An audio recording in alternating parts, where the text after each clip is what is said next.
La paix sur toi, mon Rajoul. J'espère que cette vidéo te trouvera en forme et en pleine santé. Alors, le titre de la vidéo, de la protéine en 3 minutes. À ton avis, qu'est-ce que c'est? Tu penses que je vais te préparer un shaker de whey ou de caséine? Non. Comment dire? C'est un aliment que je vais faire cuire. Donc déjà, c'est un aliment, c'est pas de la poudre. Ah là, tu vas dire, là, ça m'intéresse. Là, Rachid, il me propose un aliment solide qui va être cuit en 3 minutes, qui va m'apporter de la protéine. Désolé, j'ai le petit bureau de ma fille là à côté, donc son jouet est tombé, il s'est cassé la gueule. Bref. Euh, En moins de 3 minutes, j'ai l'impression que là, tu tends l'oreille. Alors moi, je vais te proposer quelque chose.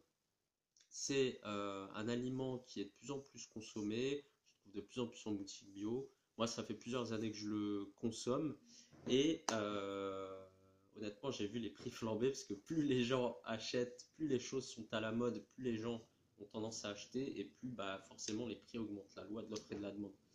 Donc ce produit, je ne sais pas si tu connais ça, c'est du cacha. Ça s'appelle du cacha, autrement dit du sarrasin décortiqué. Je vais mettre un petit peu de fumée parce que je l'ai secoué. Voilà ce que ça donne. Tac, je te montre un petit peu. Hop, voilà. En fait, c'est du sarrasin grillé. Donc, il y a déjà eu une première cuisson, ok, grillé et décortiqué. Donc il est grillé et décortiqué, ce qui fait que bah, derrière, tu peux le cuire extrêmement facile, rapidement, donc il se cuit en 3 minutes. À partir du moment où la casserole est en ébullition, tu mets ton cacha et en 3 minutes, l'affaire est réglée, tu peux le consommer. Tu vas te brûler un peu au départ, si tu veux le consommer rapidement, tu attends qu'il refroidisse un petit peu, puis tu peux le consommer. Il se consomme chaud, froid, au petit déjeuner, au déjeuner, au dîner. C'est un classique du petit déjeuner en Russie, d'accord, parce que ça te tient au corps, d'accord, c'est solide comme c'est extrêmement riche en protéines. Donc je crois qu'on est sur 12 ou 13 grammes de protéines pour 100 grammes de cacha, 100 grammes de cacha cru. Donc forcément, toute cette famille-là, enfin, il fait pas partie de la même famille que les céréales, mais comme la cuisson le rend un peu plus lourd, voilà, donc les 13 grammes pour 100 grammes de produits secs, crus, donc pour un produit cuit, peut-être diminuer à peu près, je sais pas, peut-être de 30, de l'ordre de 30 ou 40%. Attends, allez, grosso modo, tu vas avoir peut-être 8 grammes de protéines, 7-8 grammes de protéines pour un produit cuit, probablement. J'ai pas fait la mesure, mais il faudrait que je la fasse. Donc l'avantage qu'il a, c'est d'un point de vue par rapport à ses concurrents, parce qu'il ne fait pas partie de la même famille, le sarrasin fait partie de la famille plus de la rhubarbe, de l'oseille, d'accord, qui sont des légumes.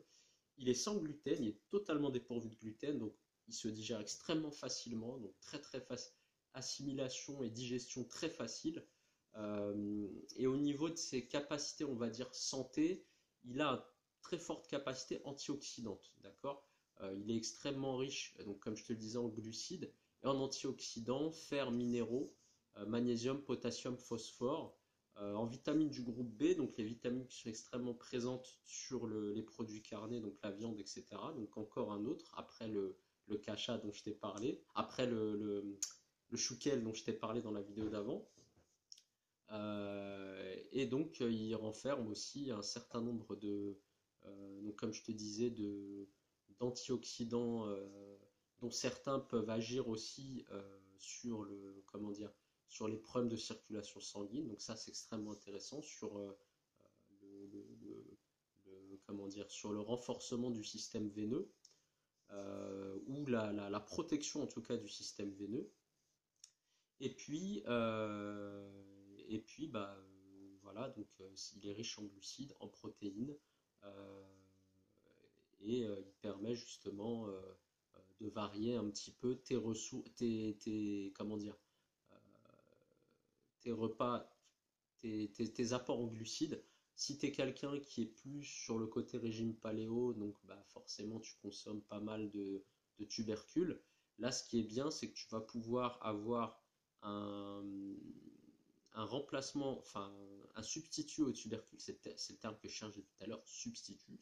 Et puis derrière, tu vas pouvoir justement, si tu pratiques le régime dissocié, manger du sarrasin avec des oléagineux par exemple, et voilà, bonne fournée comme ça de légumes verts, comme par exemple le chou kale, le chou de toutes sortes, etc., etc. Voilà, tu peux rajouter avec du radis noir, tu peux rajouter pas mal de choses. Et puis après, au niveau de l'assaisonnement, ce qui est bien, c'est que avec son petit goût grillé là de noisette, on a l'impression qu'il y a un petit goût de noisette. Il se marie très bien, par exemple, avec je cherche le nom de l'épice, parce que j'ai le nom en anglais, cinnamon, euh, l'épice là qui régule le taux d'insuline, l'épice marron qu'on met surtout dans les trucs sucrés. J'ai un blocage.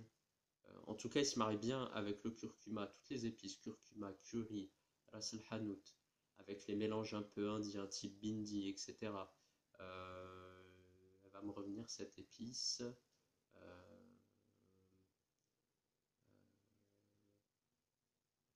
Ouais, elle veut pas. Je te ferai, parce que cette épice-là, en plus, elle est importante, surtout pour. Elle permet aussi de mieux dormir la nuit quand on la consomme le soir, parce qu'elle stabilise un petit peu elle joue sur l'insuline et donc du coup sur la glycémie. Et du coup, je l'ai oublié. Le matin, ce qui est bien, c'est que tu peux faire du porridge avec. Tu peux faire du granola, c'est-à-dire un mix, un espèce de muesli maison. Tu vas mélanger ton cacha, donc que tu auras peut-être fait cuire la veille, et puis le mettre au frais par exemple. Tu peux le mélanger avec du lait d'amande, euh, avec par exemple des petites baies de goji, des baies de cranberry. Tu peux faire un mélange aussi avec de la banane saupoudrée avec du cacao par exemple, banane cacao avec un tout petit filet de miel, c'est excellent. Voilà, il se marie bien aussi avec la pomme, etc. Donc c'est vraiment un super bon ingrédient. Donc en tout cas, t'oublies pas le cacha, tu le rajoutes à ta diète.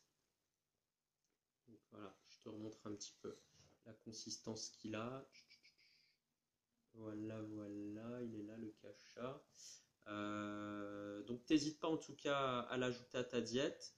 Tu le goûtes, tu me mets tes commentaires en dessous, tu me dis si tu l'as pris si tu l'as goûté en salé, en sucré, en chaud, en froid, au petit-déj, déjeuner, dîner.